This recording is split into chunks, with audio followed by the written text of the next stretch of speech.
cream the cow. 3, 2, 1, go. Welcome back for part 2 of our journey from Tuscany to Piedmont, and this is going to get exciting really quick. So we are going to be comparing now the same. We're going to do 2 Tuscan wines, 2 Piedmont wines. Both of the Tuscan wines are going to be Sangiovese. Both of the Piedmont wines are going to be Nebbiolo. So the King Reds of both of these. The King Reds of both regions, and then we're gonna kind of taste in 2 different price tiers. So, with that said, and without further ado, Gia, please, yes. Wine number 1, the Felsina Chianti Classico. Yes. Oh, and real quick, if you haven't checked out part 1, make sure you do that because we kind of talked about the history of Tuscany and Piedmont in part 1, and we're just pretty much drinking wine and eating good food in part 2. So. I actually have stories. Okay, there you go. Yes, I do. I have stories. So this is Felsina Chianti Classico. Felsina is one of our favorite wines that we love to sell at International Wines. And this one is amazing. Good. Well, and here's the thing, is that this one actually stands to note that, or you should note that it is 100% Sangiovese, which is very unusual for Chianti. Usually you get some grapes that are kind of blended in there, but this one is 100% Sangiovese. This is their Chianti Classico. They make a Reserva, they make a Super Tuscan, which is also 100% Sangiovese, called Montalora. Which is even more rare to have a Super Tuscan being 100% Sangiovese. Exactly, correct? yeah. So Chianti is a very interesting area because over the past several years they've started to add some more like sub-DOCs in there. So Felsina actually sits in Chianti Classico and then going down into Chianti Colli Senesi, which is Siena, right? Okay. So they also make a Chianti Colli Senesi as well. But this is their straight up Chianti Classico. People get really freaked out about Chianti. Either they love it or they hate it. Well, and I think, if I can interrupt, I think it's a good kind of time to talk about Chianti is probably, especially for certain generations, the first wine in Italy they had, right? Or the wine that they had at their first Italian restaurant. Totally. Yes. In a straw basket. Which, let's talk about that straw basket real quick. That kind of is a history of kind of marketing and coming after World War II. A lot of GIs had served in Italy, right. had these wines, wanted them in the U.S., and a lot of them were sent over in straw baskets. And for a long time, Chianti was rather poorly made, let's be honest. For sure. And was really the only time you saw it was in those straw baskets in an Italian restaurant, or weirdly like on the toothpaste aisle of a supermarket as a standalone, like, here's your straw basket wine. Well, you weren't going to enjoy drinking. You might as well use the alcohol to break Exactly. it. So there has been a concerted effort to really reclaim the identity of Chianti, I would say, in the last 30 years to, have wines of huge prominence and huge, always Tre Bicchieri award-winning kind of wines. Sure. Yeah. So. Well, and I think that Sangiovese, especially from Chianti, is a testament to having these wines with food. Yeah. Sangiovese's got a little bit more acid to it. Acid loves food, right? And so that's really the best way to enjoy it. I mean, just pulling a cork on a bottle of Chianti and just sipping it on the porch on a Saturday afternoon doesn't really lend itself very well to actually enjoying this wine. Yeah, it doesn't do the bottle justice. No, it doesn't do the bottle justice. So this is definitely a food wine, and anything that's got some fat in it, a New York strip, cheeses, any sort of pizzas. This is what this wine is made for. The acidity on this is incredible. Like it's tannic and yet mouth-watering, which is what that acid is doing in your mouth, and it's delicious. And I love Sangiovese because of that reason. This wine will also age incredibly well, even though it is I want to say like a $25, maybe $28 price point. This wine will still age incredibly well. Yeah. But you don't necessarily have to do that with this wine. So, but it's just a really, really great wine. While we're talking, and you had referenced it earlier, while we're talking Chianti and Tuscany in general, can we talk about Super Tuscans? And some people might have heard that term or had those. What does that mean? What does that mean? Yeah. And what is that kind of, if they come across that? Yeah, so back in the day, it was like the 70s, I think, there were some winemakers in Chianti who wanted to work with international varietals. Those varietals being Merlot, Cabernet, a little bit of Syrah. and that's just not allowed in making Chianti. So not to have the DOCG certification. Exactly. So the classification they were given was straight up table wine. IGT. Right. So we're talking table wine for people who were charging $100 and up, which is a lot of money for a bottle of wine. A lot of money back then. For a table wine. Right, for a table wine. And so so that's where the term Super Tuscan came from, was adding those cab and Merlots to those. And there's a lot of famous Super Tuscans out there, right. So Tignanello, Sassicaia, Ornellaia, all the Ayas. Yeah, those are right. Those are some very famous Super Tuscans. But as you pointed out with Faustina and maybe some others, it's not that you have to have those international varietals to them either. It's just that we're making Sangiovese maybe outside of the Chianti Classico area, and we don't want it to be table wine, so we're going to classify this as a higher tiered Super Tuscan. Exactly. Okay. So their Super Tuscan is called Fontolora, and it is 100% Sangiovese. What makes it a Super Tuscan and not a Chianti is the fact that the vineyards straddle Chianti Classico going into Chianti Colle Senesi. Right. So because of that little demarcation right there, they can't call it either one. They have to call it a Super Tuscan. Awesome. Interesting. Yes. Oh. Yeah. So if people, I'm like, this is a Super Tuscan. I'm like, no. It's not. I do want to say one little trick that I like to tell people at cocktail parties when I see the bottle of Faustina is the world famous Black Rooster. It's right here in the bottom. Thank you.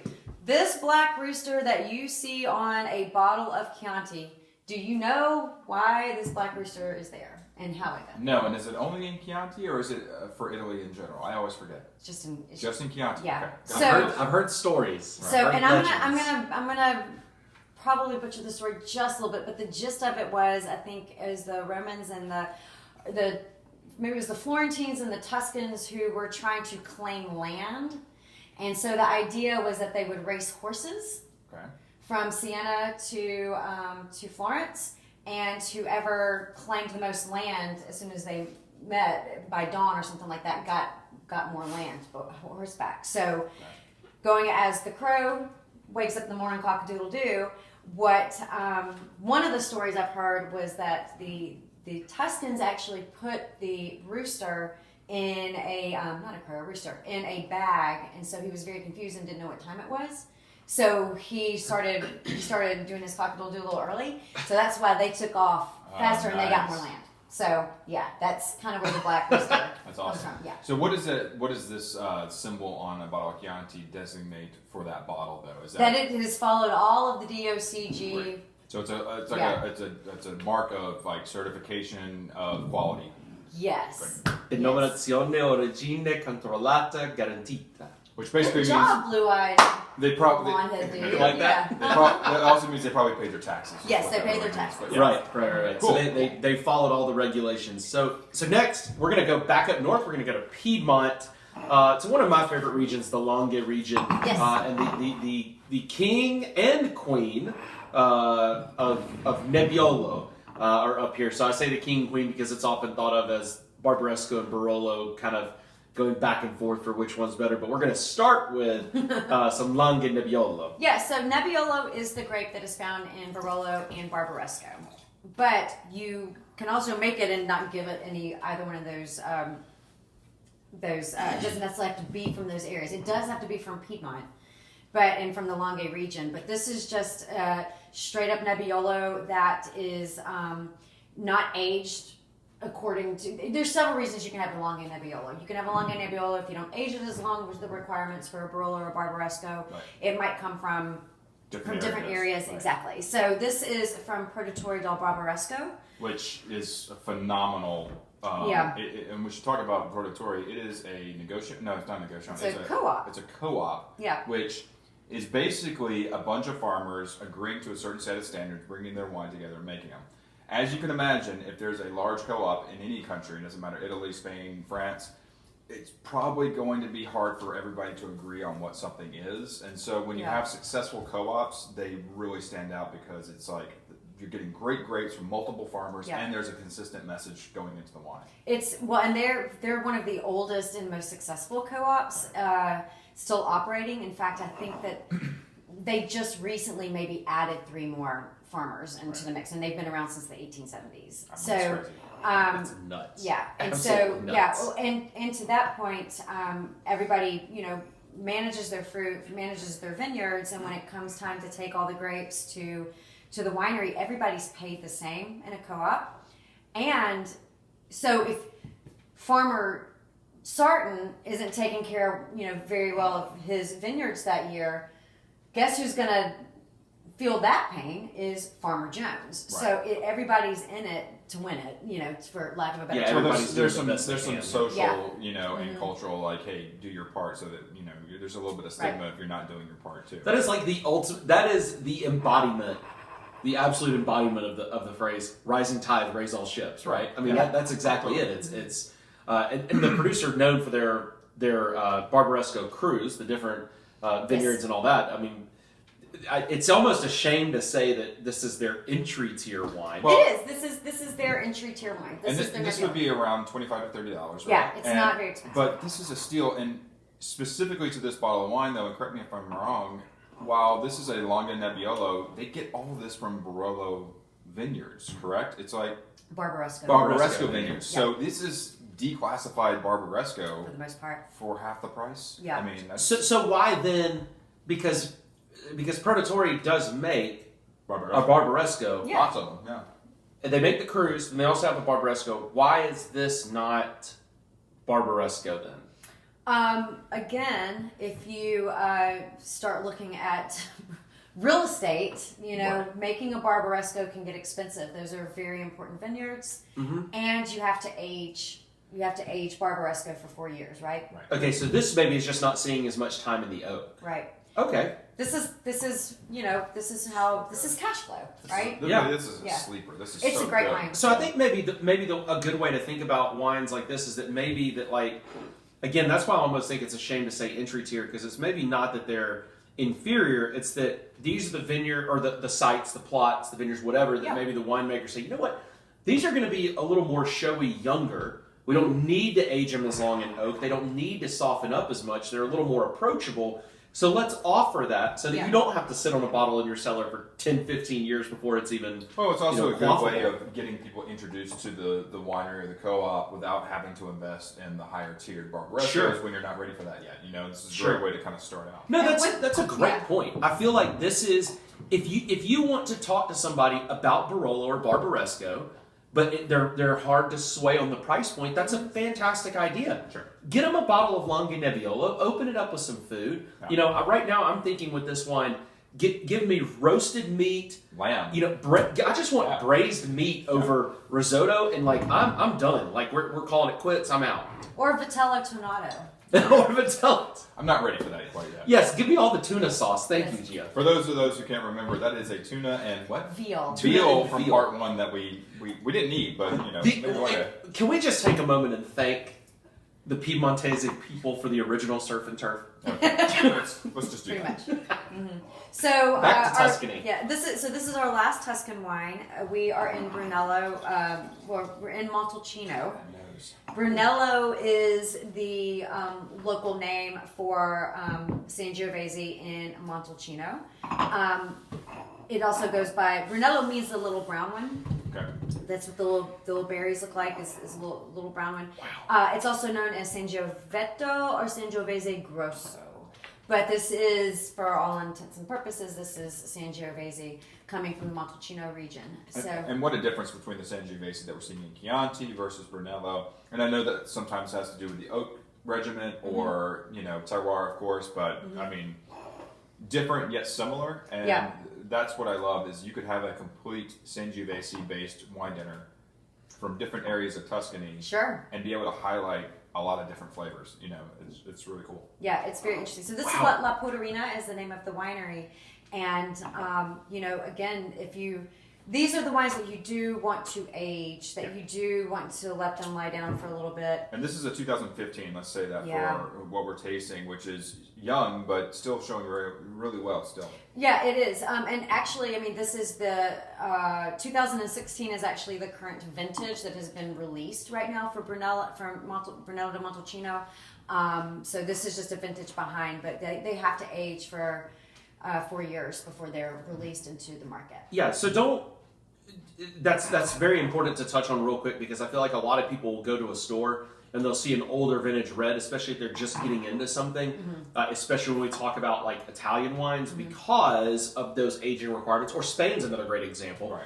They'll see these older wines on the shelf and they're like, well, I don't understand. The California stuff is, it's 2021 right now. California stuff's like 2020. Well, I'm sorry. I'm saying we're filming in 2021. Oh, right. Because people are going to watch this for decades to come. Of course. And wines may be hitting the shelf that are 18 and 19 vintage, whereas to your point, Gia, this Brunello, you go to the Italian section, it's going to be 2-3 years older than that. Like, oh, that's old wine, I don't want to buy it. It's like, no, it's the bottle aging requirements, the oak aging requirements, all those things that mean that those vintages are going to be a little bit older, which also, again, contributes to the price, is that, these wines aren't released when they are held back to a degree to make sure that they're of a certain quality and a certain standard before they hit the market. But I think the thing that's interesting is as that Sangiovese grape kind of develops, if we, look at the first Tuscan wine that we had, the Losa, to me, the thing that's really kind of fun to look at is that we get those, with the Losa, we were almost those bright cherry notes, kind of very acidic, a little bit of like rose petal almost maybe kind of dancing around lightly on the palate, whereas this is a little bit more like, I don't want to say stewed fruits because I don't think it's gotten quite there, but this is a lot riper, darker red fruits, and I feel like the acidity is a little more in line with kind of where those fruit notes come along, and the tannin almost a little more supple. You're getting sort of that cedar box. This is really tasty. I've got to be honest. It's an absolute great wine. This is new to me too, and I was really excited. Yeah, to be very upfront about it, I typically am not a fan of young Brunello because I feel like they're so almost astringent to a degree. It's so approachable. Yeah. I'm completely floored and blown away by how approachable it is. Again, do I think it'd be better in 10 to 15 years in a cellar? Yeah, I think it'll develop even more. But I'm incredibly impressed with how well that wine is showing right now. What kind of retail are we talking about when we're talking about Brunellos, and maybe specifically this wine, but just kind of in general? Yeah, so Brunello, you're looking at a price point of retail in the high 40s to 50s. Okay. So that's where the price point is starting in Brunello. Now, if you want to drink something from Montalcino but don't want to spend that money, you can look for Rosso di Montalcino, which is the Baby wines. Brunello. Baby Brunellos, but yeah, this one is going to be, I want to say it's probably like 55 bucks or something like that. So yeah. Going back to Piedmont, and in our last wine, this is the Fontana Bianca. Fontana Bianca. Fontana Bianca. Which I found was in reference to a white spring, which is like next to the vineyard, next to the winery, where there's like a really pretty spring, and that's kind of where the name of the winery came from. Yeah, that is. This is a new one for us. Yeah. And this is Barbaresco. So again, we kind of mentioned that there's two big parts of Piedmont, Barbaresco and Barolo. Barolo is going to always be a little bit more robust, a little more muscle, whereas to me, Barbaresco is always going to be, and I hate using these terms, but it's a little bit more of a feminine style. So both of them very age-worthy, but Barolo more so? Or? More so. Okay. I think Barolo for sure more so. Whereas, depending on which, who's making this particular Barbaresco, you don't have to spend. Right. You can, they're going to be a little bit more lighter, I guess I should say. But, I think that's a great comparison. And this is, if you have traditionally been a Pinot Noir drinker, especially like aged Burgundy or something like that, this is a natural Italian area to go into. Yeah. Barolo maybe, but really Barbaresco, there's a lot of, going again, my favorite thing, kind of where root words come from. Nebbiolo comes from the Latin for fog or clouds, and which kind of covers this, exactly, nebulous, think of that. It kind of covers this area, especially in the early mornings, and so you're getting a little bit less sunshine, a little bit more acidity retention at nighttime, so you're having those Pinot Noir-esque flavors. This is, for somebody who has traditionally been a Pinot Noir fan, I tend to take them to Piedmont if I'm going to Italy, because I think there's some natural. I do want to note real quick, please. the color of this wine. Yeah, totally.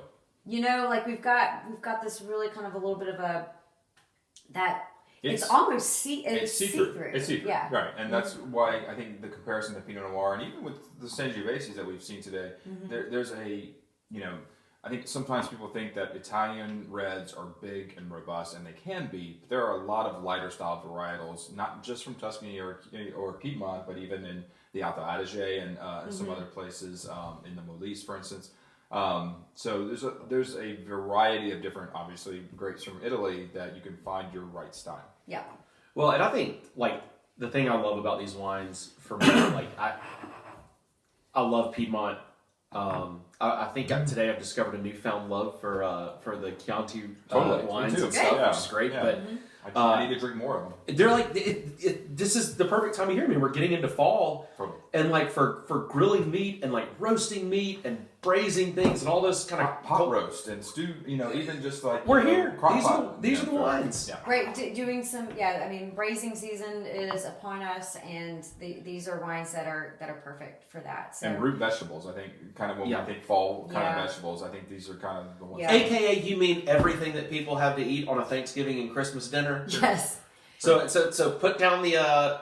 Don't worry, Francophiles, but put down the Beaujolais for a second at Thanksgiving, and grab some Barbaresco, grab a Barbera, grab a Barbera, grab Chianti Classico. Like there's white wines, the Arnais, the Vernacci, like these are incredible. All right, I'm gonna ask y'all a very unfair question. I need an answer from both of you. All right. Okay. All right, we've done 8 wines, 4 from Tuscany, 4 from Piedmont. Who wins? Which region? Gia. Ladies first, come on. We've got to let our guests I was ready. I was ready. You were so. That's why we made you wait. No, I can't answer that. However, I will say that I am so pleased to have rekindled a love of Chianti for you two gentlemen who have been. Well, let's just say I've been Sangiovese, carrying the Tuscany. torch. Yeah, I've been carrying the torch for Chianti for years. And I think that it is one of the most undervalued areas. So I'm going to hold you to an answer here because I'm not going to let you cop out. I'm going to have to say that Tuscany wins for me today. Tuscany for Gia. I'm going to have to say Tuscany wins tonight too because I know Piedmont and I love Piedmont and I will continue to drink Piedmont, but I acknowledge that Tuscany has always been an area where I have not gone towards, and I now know that I should because there were some really good examples here on the table today. So it beat expectations by a huge margin. So I'm going to say Tuscany. All right, I'm going to say I'm still in love with Piedmont a little bit more, but couldn't agree more. Like I am so happy to I'm excited. This is not manufactured. I am excited to now go do some more research on Tuscany and to go grab some of the wines and put them in the cellar because holiday season is approaching, and these wines are fantastic. They are. They are so good. Yeah. And the thing is, guys, remember, you don't have to spend $100 on a bottle. Like, if you're going and shopping for world-class Burgundy, you're over $100. If you're shopping for world-class Cult Napa Cab, you're over $100. I mean, the most expensive bottle we had today was sub 60. Yeah. Yeah, and it can age 30 years. Even with Barolos, you can still get a great Barolo for $75, $80. So there is value here across the region. Even within that, there's multiple tiers for you to explore. So with that, we are going to let you immediately turn this off. Go to your local wine merchant. There are tons of good ones here in the greater Birmingham area. There's a lot of fantastic retail shops across the state of Alabama that carry an incredible selection of Italian wines. So if you have not sought out these categories yet, please go do so. And I certainly hope that you enjoy your wines that you pick out as much as we are about to enjoy these wines with this charcuterie board. Thank you. Ciao.